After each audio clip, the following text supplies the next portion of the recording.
I've experienced a fascination recently about some of the little books of the Bible. You recall a few weeks ago I spoke from the book of Philemon, and I have no illusion at all that I have, in one message, plumbed the depths of some of these little books. They are very deceptive in how much they contain, because good things come in small packages, sometimes we say. Come to 3 John, the third epistle of John. It's a book which has all of the personal qualities very similar to what we had in Paul's writing to Philemon. It is a book which has no taste of miracle or mystery about it.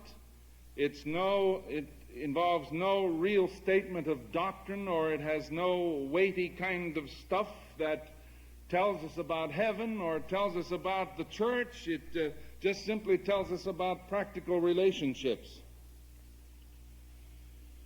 A book which is written by the Apostle John to his dear friend Gaius, whom, as he said, he loves in the truth.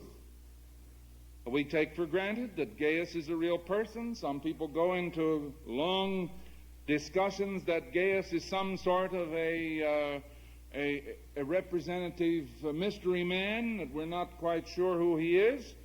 As far as I'm concerned, he was one of Paul's friends, one of those whom he loved as a Christian brother, and so he wrote his third letter to Gaius, done very much in the style of the letter writing of the first century. The letter, presumably, was one of the last letters written in the New Testament canon, generally dated sometime approximately AD 95. I see no point to argue that, except merely to say that it represents perhaps one of the latest books of the New Testament that was written, along with the Gospel of John and 1st and 2nd Epistle of John and the book of Revelation.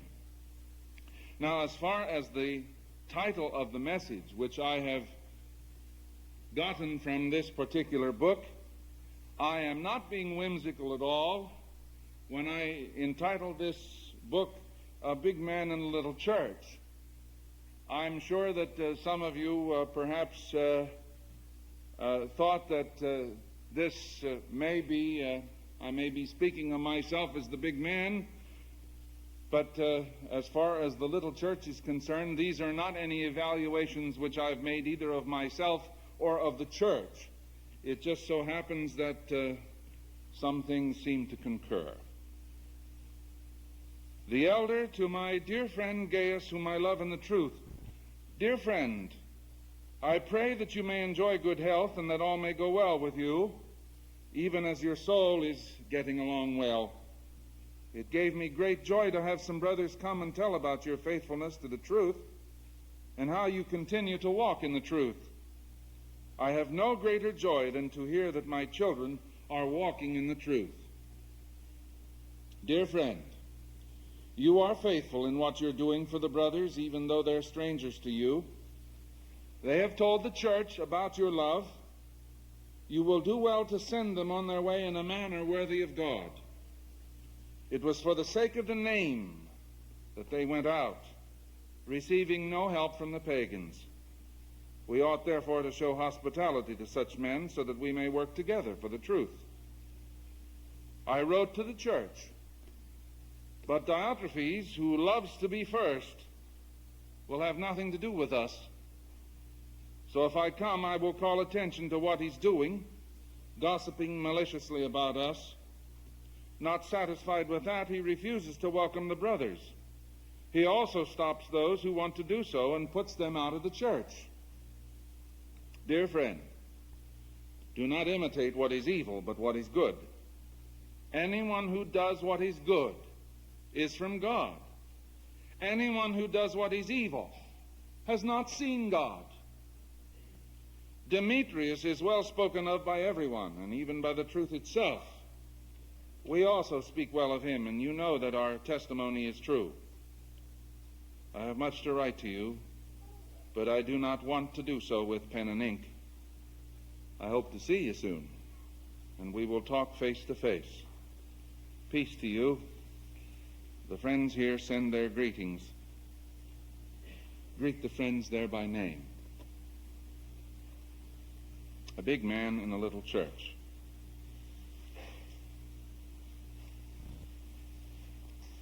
One of the things that I became very much conscious of in the past number of weeks is a concept called motivation. It's a concept which is used a great deal within performing arts. In other words, what is it that motivates you to do this, and what is it that motivates you to do this, or not to do this? Motivation. What is it that makes a person tick? The Apostle Paul, when he was writing to the Philippians, indicated that as far as he was concerned, to him to live was Christ. That sounds very, very lofty, very pious. That sounds proper. Ah, the language has an orthodox ring to it. For to me, to live is Christ. I'm not always sure what makes everybody tick. I'm sure that there are some people that their highest motivation is material success. I'm sure that for some people their highest motivation is fame. For some it may be popular approval. For some people it may be to make myself important. And there may be some of us who really have caught on to the idea that Christ is the important motivation within our life, that He is the one who sits in judgment and approval on all that we do. There are many of us, and I'm not saying this accusingly at all. I'm saying it with a kind of solicitude, because I'm tremendously concerned about it. That there are many of us who cannot share with Paul's motivation, and that is for him to live as Christ. We can't share with him without a display of rank hypocrisy. Dear people, the temptation to be a big wheel is strong and frequently overwhelming. And there's no place where that temptation to be a big wheel, where that temptation does more damage than it does within the church and within the body of Christ. This desire to be big has damaging effects on the church. Somehow or other, I have almost a feeling of deja vu as I stand here, because last Sunday when we were filming in Kokomo, Indiana, that we spent Sunday afternoon filming a situation very much like this when I was speaking to a congregation. The only thing is that my sermon was memorized and it was part of a script. And one of the lines in there was, do you want to be a success? Then look out for number one. And for some reason or other, as I speak to you, I have the kind of feeling that this is last Sunday repeated over again. Only thing is, there is no camera out there that's recording it. What's in it for me is a question that dare never come into our life in the church.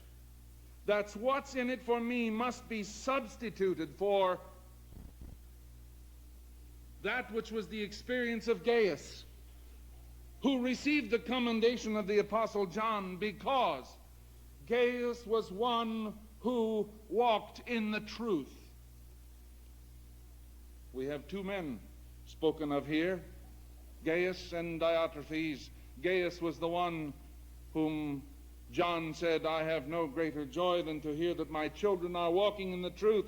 And over here was Diotrephes, the one who was loving preeminence. He was loving to be first. Let me tell you a little bit of the story back of this. Gaius apparently was a leader within the church. What church it was, I'm not sure. We do know that in the end of Paul's life, toward the end of his life, he had been the bishop of Ephesus. So presumably this may have been a church within the environs of Ephesus or in the larger region surrounding Ephesus. Gaius was a person within the church. It had been the habit during the early century of the church that there were missionaries who had gone out from one church out into the unknown area and there sought to teach and to minister as a roving or a traveling missionary. This was nothing uncommon at all, because there were many, many Greek philosophers of this particular time who did this. They went from town to town, and there they taught, and it so happened that many of them made themselves very wealthy on their teaching. And many of them came back to their home bases with bags full of possessions, and they were quite rich. The Christian missionaries, these walking missionaries, in order to avoid association with these teaching beggars or these traveling philosophers, they sought lodging and support only from local churches. And this was one of the concerns that the Apostle John had. And we can read through his epistles and we can hear him say, the fellow who confesses that Jesus Christ is come in the flesh, yeah, invite him into your home. Put down the password to him. If he says that Christ is come in the flesh, he's one of us. If he does not confess that Christ is come in the flesh, shut the door. Don't invite him in. That sounds a little harsh, but that was the way John felt about it. Receiving some of these traveling missionaries made it possible for Gaius to share in the work of worldwide missions, because this was the pattern that had been followed within the first century especially.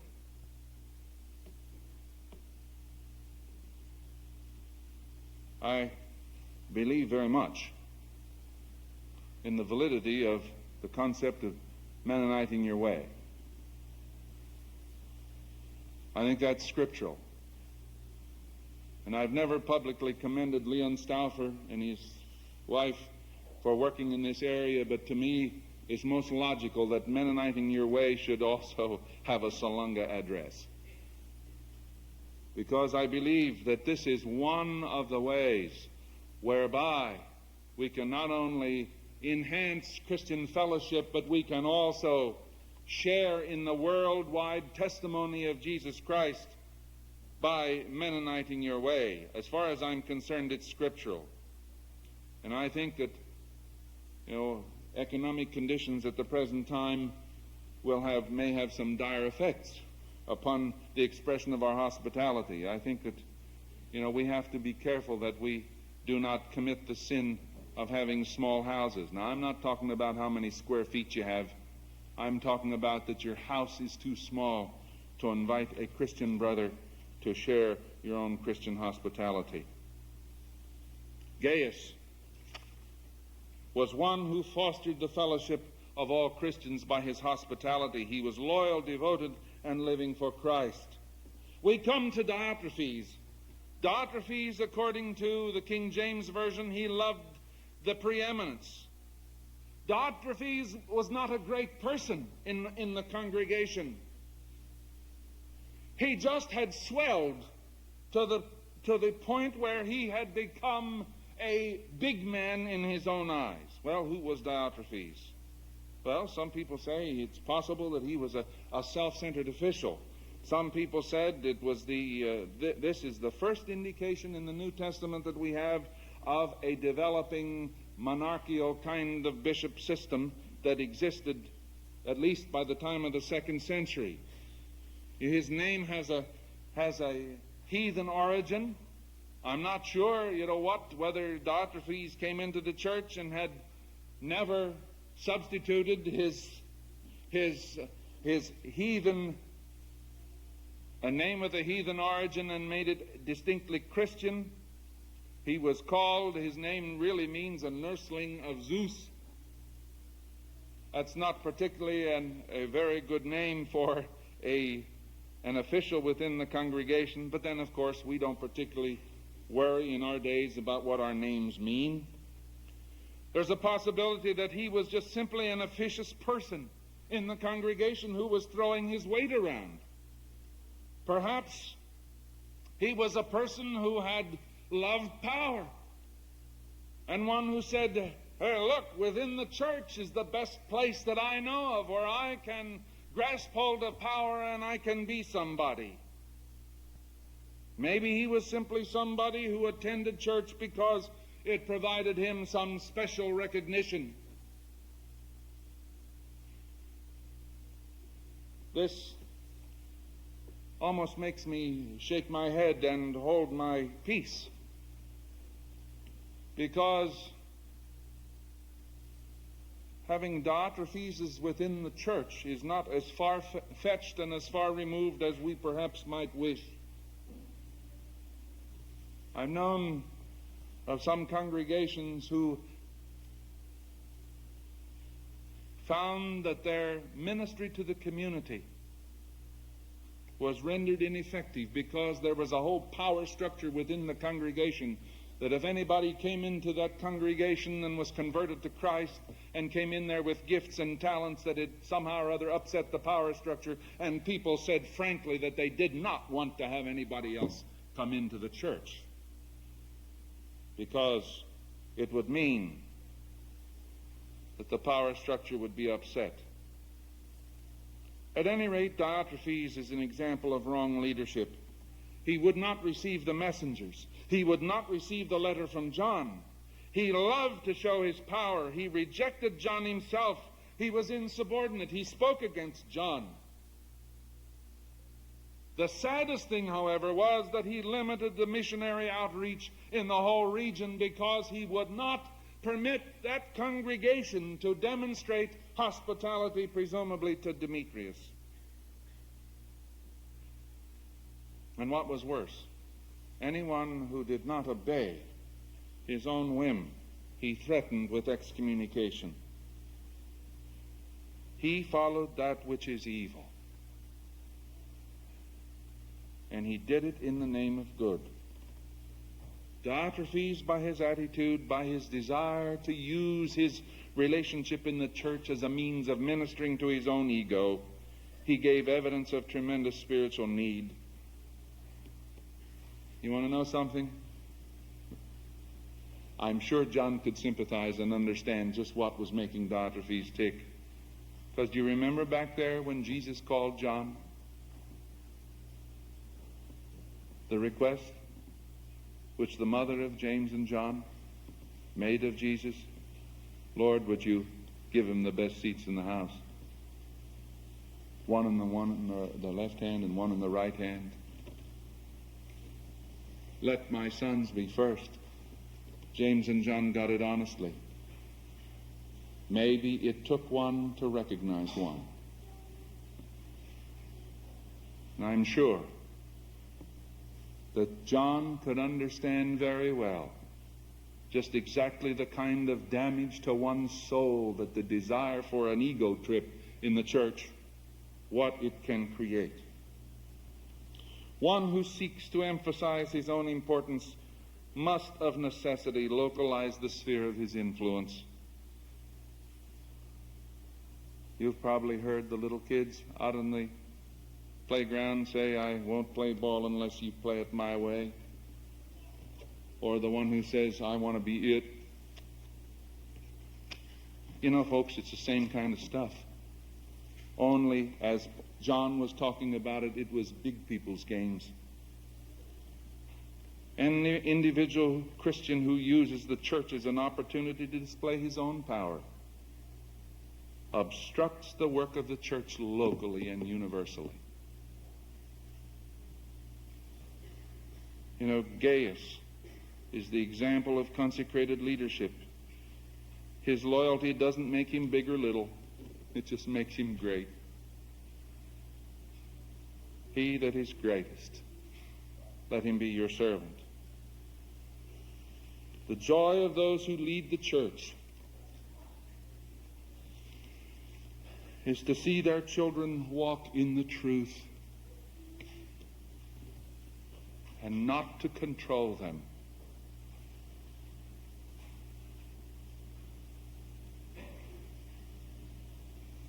May I repeat? The joy of those who lead the church is to see their children walk in the truth and not to control them.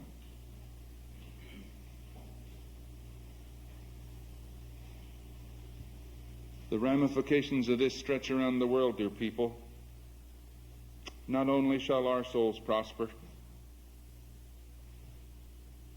but also those of the saints around the world who somehow or other sense the ripples of hospitality that reach on and on and on and on and contribute to that sense of Christian brotherhood, that experience of God's people around the world walking in truth.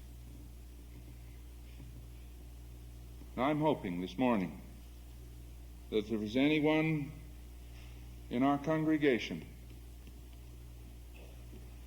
who finds himself motivated as was Diotrephes, who loves preeminence and who loves to throw weight around, that you find it possible to repent of that kind of thing because it obstructs the ministry and the experience of God's people around the world, locally and around the world.